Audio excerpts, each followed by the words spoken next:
有粉丝跟我说，Edward，你可不可以试驾 FL1 哦？今天他来了。去多个。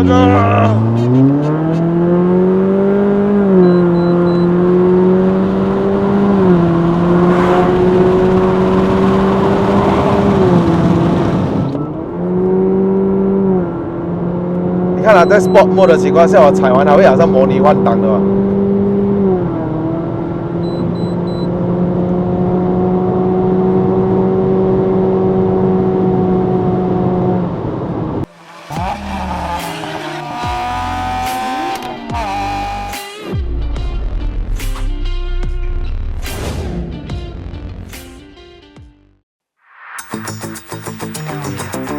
Hello， 大家好，我是你的 Edward， 爱的人不是一个车评，只是 POV， 欢迎回到我的 POV 试驾系列啦。那今天在我身后这一台呢，是一辆 Honda Civic， 代号为 FL1， 在马来西亚卖的 Civic 啊，除了 Type R 之外呢，普通版我们称为叫 F1， 那它是一个长尾的啦，短尾在马来西亚没有卖的，除了泰国之外，在日本呢就可以 recon 回来啦。那这辆车呢，前车主呢让我们代卖的，那这辆车我也卖掉了。在新车主接任之前呢，前车主说，本来都要让我试驾他的车了，他也做了一些改装的，趁还没有交车之前呢，前车主留下一个美好的回忆这样子啦。我有问车主为什么这辆车你买了不久就要卖呢？他跟我说当时他很喜欢 FL5， 可是 FL5 那时候的价格大概是300千左右的，所以他已经买了 FL5 的，所以这辆车呢就交给我们代卖。结果很快的我已经把它卖掉了。这辆车开出去的回头率高，人家会在那边看你到底是不是 FL5， 但是很容易看的啦。FL5 Type R 呢，它的整个车型都比较宽，chassis也不一样。虽然这辆前车主已经改了前后的bumper，也改了一个尾翼上去，就有那一刹那会让人家怀疑一下到底是不是 FL5， 他就会看到几眼啊。我所谓的回头率就是这样子来。以外形来说呢 ，FL1 其实长得蛮好看的，尤其是它这个屁股哈。OK， 那我们去看一下这辆车 FL1 到底改了什么，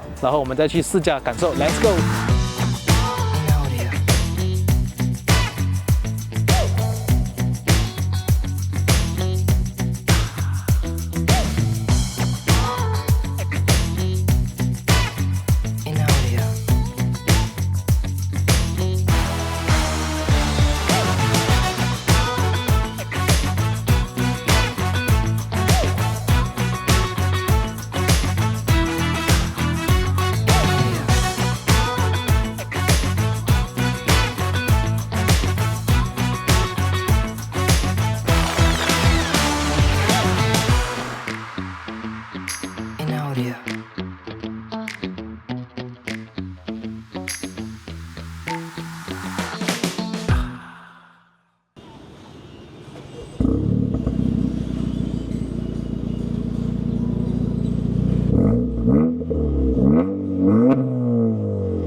之前有粉丝问我哈 ，Edward FL1 值不值得买？我就说就要看你用什么心态还有想法去买这辆车。第一个心态就是你不要把它当它是 FL5， 你不要以为你改了什么避震啊、刹车啊，或者是它的动力啊。OK， 动力肯定是远远跟不上 Type R 的啦，因为它才1.5公升而已嘛。你这样子改都好 ，Intercooler 啦、Turbo 下到完啦，最多也是给你去到300匹，但是人家 FL5 Type R 原装都已经300匹 on wheel 了哇啊，所以是不是觉得要改很多钱才可以拿到 FL5 的这个动力呢？以操控来讲呢，你也不可能改得上 FL5， 因为第一个就是它的车身构架、chassis 都不一样。但如果你把整辆车拿上来看，它下面的底盘，你会看到 FL5 的 lower arm 全部粗大只的。所以我说你花再多的钱，什么 below ball 啦、hard racer 那些 camber kit 啦，你随便过一个弯，你都觉得原装 FL5 的很稳、很踏实了的。如果你要把它当成 FL5 是不可能的。但是如果你用着这种心态，你喜欢它的短尾，你喜欢它的配置，它不像大马路上都是很多 FERS 的话，那你就可以去了。首先第一点，我拔钥匙出来之后啊，我看到，怎么这个钥匙跟其余 F1 不一样的？它少了2个按钮，人家的 F1 可以开尾箱，还有 Remote Start， 在我这个手上是跟 Type R 一模一样的，只有2个按钮罢了。翻过来看后面，Type R 就是红色标咯。F1 呢有 Lane Watch， 可是 FL1 它就有 Blind Spot Monitoring， 没有 Lane Watch。FL1 有 Auto Start Stop，FL1 有 Bose 的音响，连它后面的这个 Pillar 也是有一个哈，这个是 Type R 也是没有的。这套 Bose 的音响在这辆车上面一流啊跟你说，真的是一流。这一套车头灯是跟 FL5 一样的，也就是本地版的 CVF1 是没有这一颗灯的。可能在晚上的时候啊，方向盘向右摆，这边会亮着灯；向左摆会亮那边的灯，所以它是一个晚上我可以说照明旁边的。还有就是它这套全的液晶仪表啦，这个也就是马来西亚的 F1 拿不到的。除了你是 Hybrid， 还可以换2种模式添。本地版没有双区恒温空调，没有座椅加热，没有无线充电。座椅跟马来西亚版的 F1 呢的 RS 一模一样的，可是哦，我这几天相处下来啊，我觉得它的座包这边会比较厚。F1 我坐久了哦，哪怕就是从吉隆坡上云顶啊，我都会觉得屁股都会痛。可是在这一个 FL1 日规版哦，它就不会哦。我觉得它放的棉哦会比较厚一点。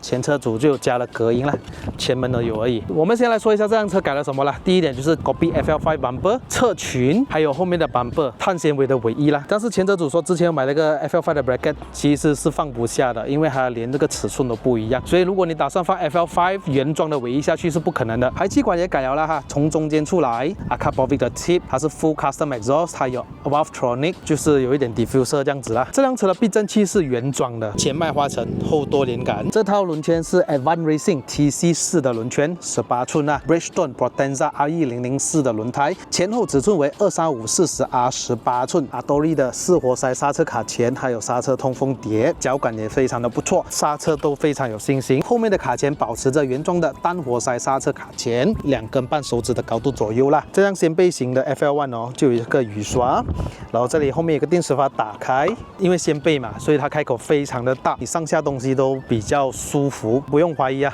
比 CVF1 大就是了，因为它比较高，然后加上这2张椅子呢是可以做6-4椅背倾倒的。这边有 subwoofer， 真的是大哦。前车主升级的东西盒子都放在这儿，所以你看到这辆车很明显是没有备胎的咯。这里像 FL5 的 ，OK， 隐私帘，因为掀背型嘛。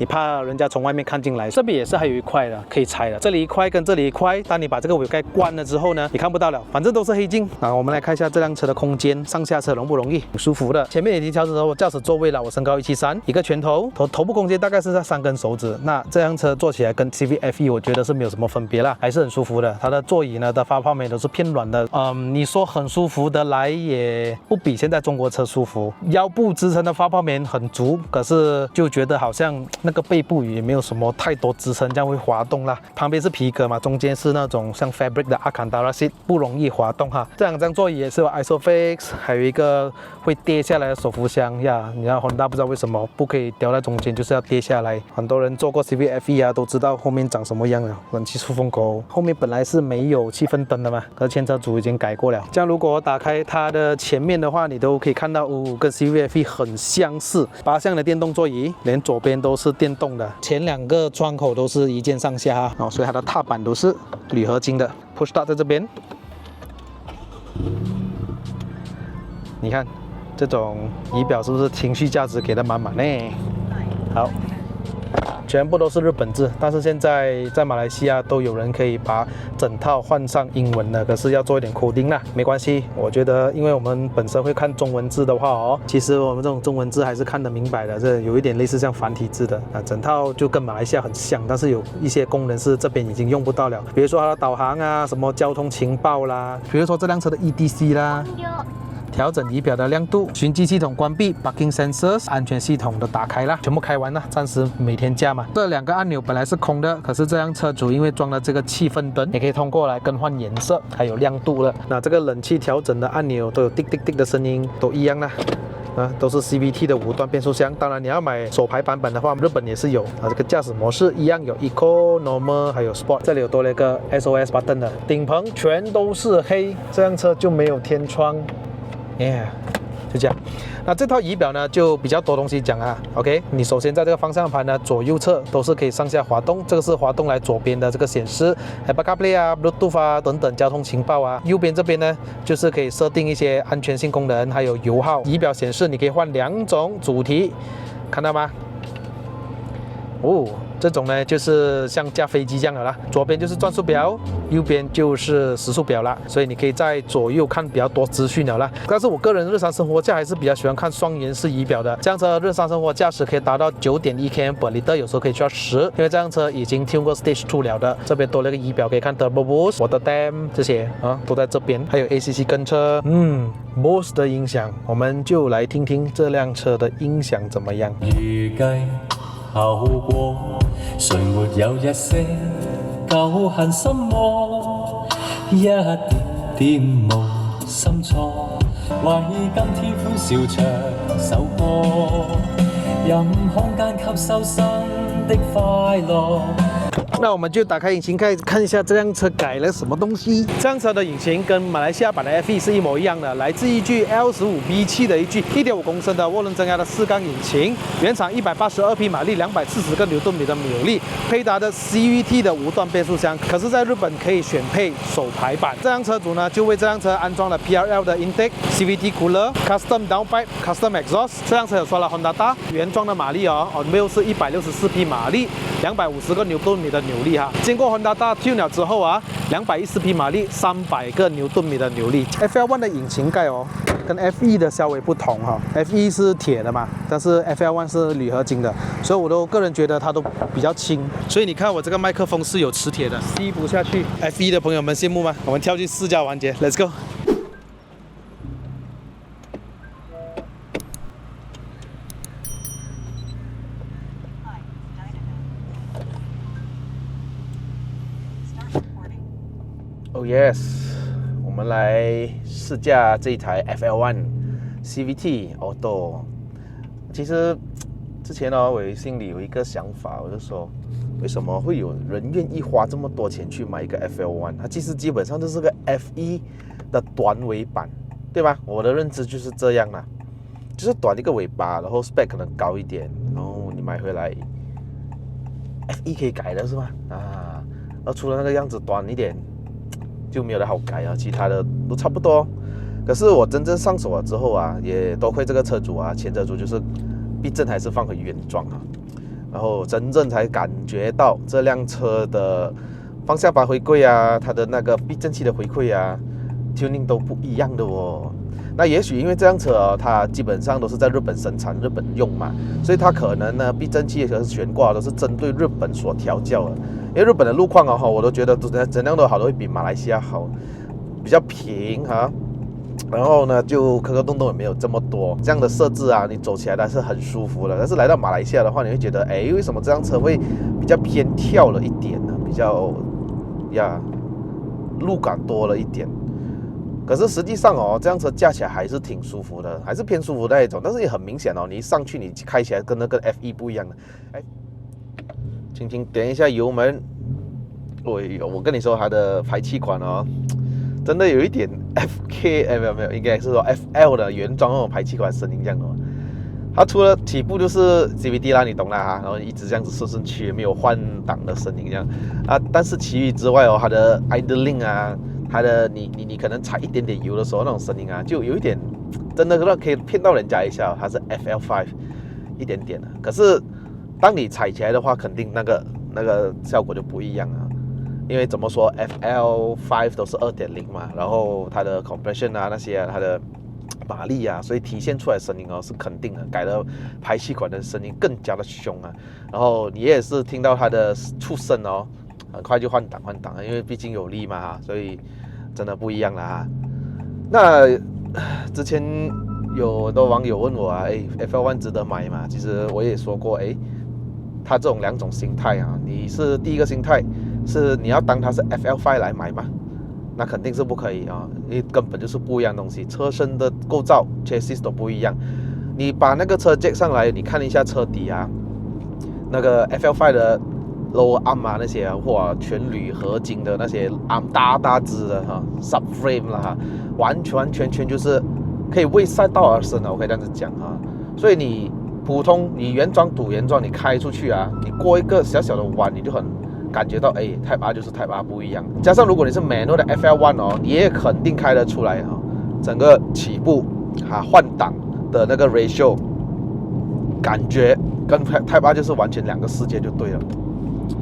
那 Type R 的 ratio 都已经比较短一点了哈。FL1 呢，就是为我们这种城市驾驶啊，还有这个高速公路而生这样子。这个就是所谓的心态，不能把它当为 FL5 来这样子驾哈。那第二点就是呢，如果你当它是一个短尾的 FE 啊，我还可以这样子说，因为它的确开起来是跟 FE 呢有一点小差别的。第一个就是它的车身尺寸哦是短过 FE 的哈，所以无论是任何的高速弯或者是这种城市驾驶的时候，难免都会有一点点的这个感觉，虽然感觉不大，但是你会感觉到，哎，现在我没有载人的情况下 ，FL1 短尾哈过弯的确是比较爽脆啊，更干脆一点的，也比较灵活，我可以这样子讲。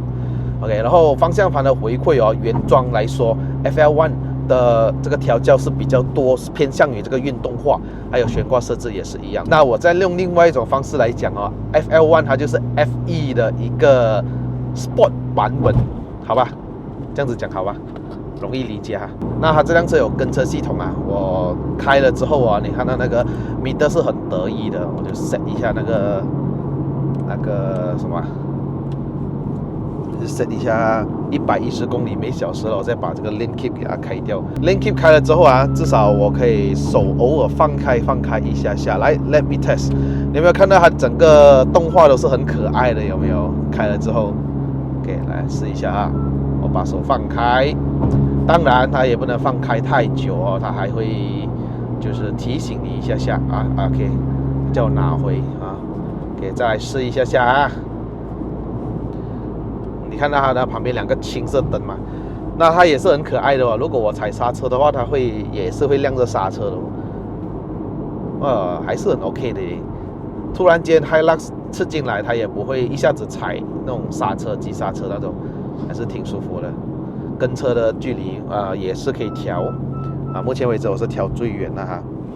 OK， 然后哇，它也不像乒乓球这样把我一直在左右跑这样子，哎 ，OK， 这个跟 F1 一样啦，我也不多说哈，反正基本来的哈。你看我踩刹车，看到吗？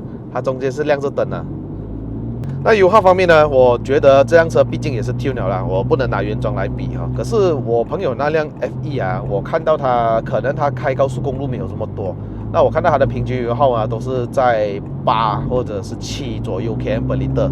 那我这辆呢就偶尔开到8.5，偶尔就可能去到9点多，有时候去到10 km/L 啊。如果我走比较多 LDB 的话，它的油耗还可以的，你不要一直拿来塞车哈。塞车的话就油耗的毕竟会低很多，但是对我来说，它这种油耗已经是很满意了的，有这种动力，还有它的车身1330公斤，在日常生活驾挺舒服啊，你会感觉到那个车不笨重，要动力也是可以去的，但是它还是 CVT， 它给不了你那种驾驶乐趣啊，换挡就是这样子呀。新款的 S70多块啊，4缸就是4缸，想你就好了，有新车价。好，我们这时候来做一个0到100的测试，我把它去到 Sport Mode， 你看到那个 meter 马上就变成红色 ，FL5 的 Sport Mode 对吧？一模一样。去都，他看到前面有一个cone，他看我把握，可以去多个。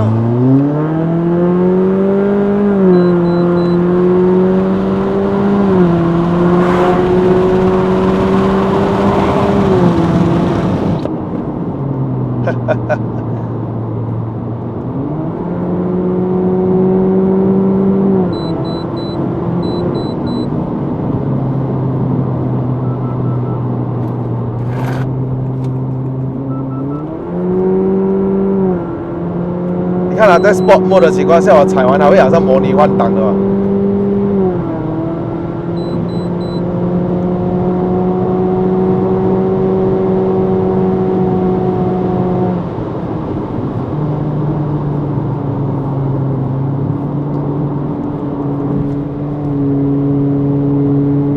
那如果比起 S70哦，过弯的话，肯定是 F1啊，或者是 FL1 会好很多，因为毕竟后悬挂还是一个多连杆啊，会感觉到整个车比较压在地上那种感觉，侧倾会有一点点的 FL 会有一点，可是侧倾有不代表那个车不好，反而有时候我们有些车侧倾过弯是它会帮助你过弯的这个侧倾。然后轮胎呢也 S70给的轮胎还好啦，没有说太咬定，但是它毕竟车还是轻过这个FL1 你看吗？它 torsion beam 的这个特点就来了，它的尾巴好像要出这样子的，这个就是 torsion beam 的一个特点。不过它还是挺好开的，只是输给我就是说操控哈是输给 FL 跟 F1 的。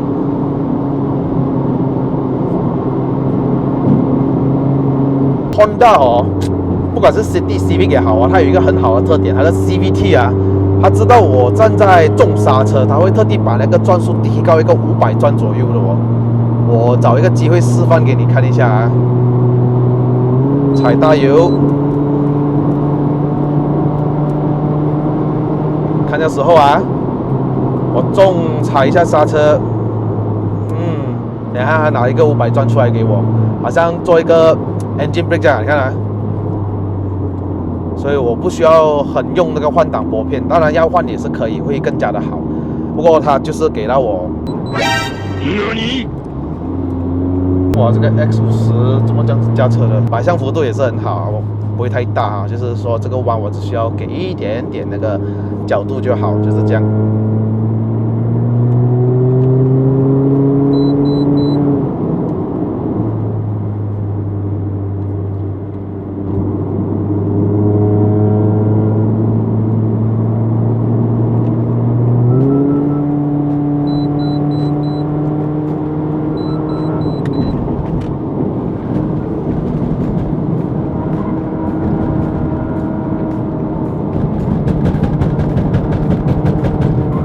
车身是好，轮胎已经极限了。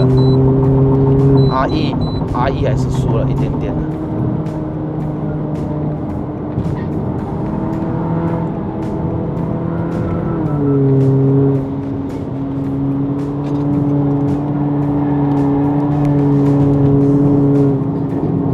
OK， 好了，那这个影片就来到尾声了我们的下一个影片呢？